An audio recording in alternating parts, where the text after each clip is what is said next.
next question po. May nasabi din po kayo na kulangan si VP Sara sa kanyang pag-manage at pag-handle sa DepEd. Ano po ba yung ibig sabihin niyo po? Yung po sa mga kakulangan po niya sa kanyang trabaho kayo? Well, meron kasi silang ginawang programa eh. Diba? Yung isang programa, yung kung saan Biyernes, walang klase. Diba? Ano nga yung tawag doon? Yung Catch-up Friday. Diba? Maganda naman yung programa, maganda po yung layunin. Sabi nila, Catch-up Friday, papasok yung mga estudyante. Tapos, ang gagawin mo ng mga estudyante, magbabasa. Pero, basically, pupunta pa rin sa eskwela para magbasa. Diba? Ngayon, ang tanong ko po, ano pong babasahin? Kulang-kulang po tayo ng materialis. Ang nangyayari po sa ground, yung kalotohanan, ang nangyayari po sa ground, yung mga estudyante nag-a-absent na lang, o yung iba nag-aalaro lang ng cellphone, o kung ano-anong ginagawa, hindi po na gagawa yung layunin talaga ng programa. So sa akin po paniniwala, medyo minadali nila. Sana po, ang una po nilang ginawa, yung mga reading materials, kung saan interesado yung mga estudyante, yun muna ang ginawa. Kasi alam po ninyo, ginagawa naman niya sa private school eh. Pero yung mga library nun, puno at hitik sa libro ng mga interest ng mga estudyante. So dapat, ganoon muna ang ginawa. Yung mga ordinaryong textbook natin kulang eh. Yung pakalya mga libro kung saan magkaka-interest. Kasi ang layunin niyan is para ma-improve yung reading comprehension ng mga estudyante. Dahil sa ngayon, nakakalungkot pong aminin, out of 81 countries, kung hindi po ako nagkakamali, nasa 76 po tayo, nasa laylayan po tayo.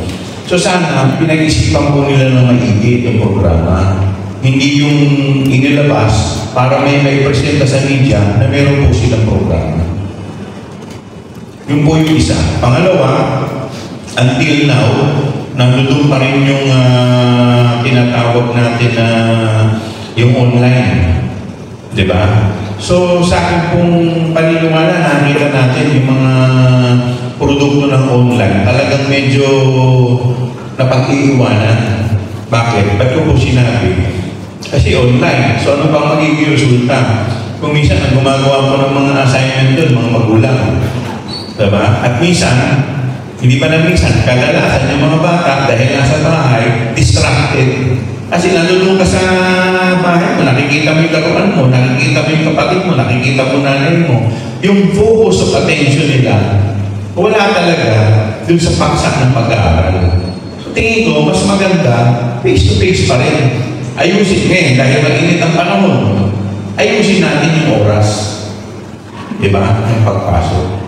So sa akin, sa tingin ko, ito po yung mga programa na dapat pinatutupad. Hindi yung mag-iisip lang tayong programa para meron tayong press release sa media. So siguro, dahil ito nga ang problema, dahil nga po sa politika, kaya dapat bigyan na rin natin ng free hand kung ang ating pong Vice President ay magre-resign, mabibigyan na ang Presidente ng free hand para makapamili na ipapalit niya sa ating Vice President nang sa ganun talaga makapag-focus sa pagpapatakbo ng DepEd.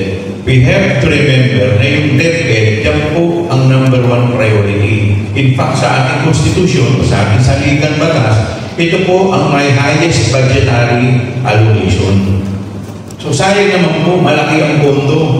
Pinakamalaking pondo po dapat. Tapos, hindi ko natututukan ng maayos. Pananaw po ninyo, ano po ang significant contribution ni VP Sara sa edukasyon para po makaagapay tayo sa international, sa Southeast Asian countries?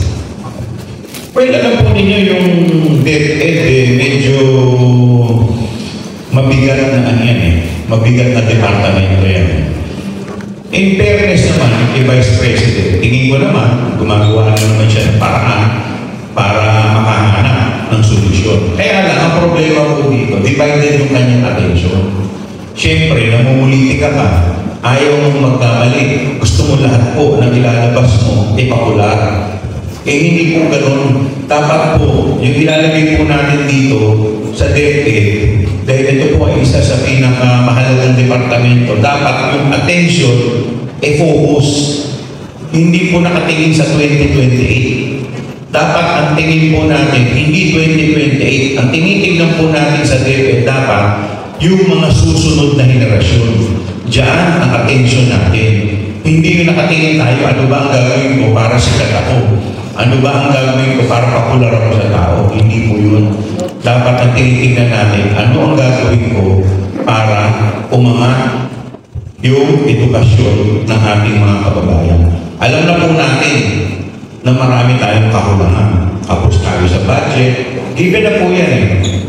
So ano pong gagawin natin? Kaya nga dapat ang nilalagay dyan, sa akin po personal opinion ha, yung mga nasa loob. Yung mga talagang kabisado na ang problema. Yung po sa akin paniniwala. So yan mga kababayan, at narinig nyo naman po ang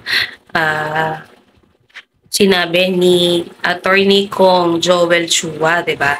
Napalpak talaga dyan sa DepEd. Well, hindi naman niya nilalahat, no? Pero ilan po sa mga palpak dyan na napuna niya. At isa rin na sa napuna ko po, no? Kasi kung natatandaan niya, may commentary po tayo nung about po dyan sa Catch Up Fridays na ang nagpatupad din po ang DepEd.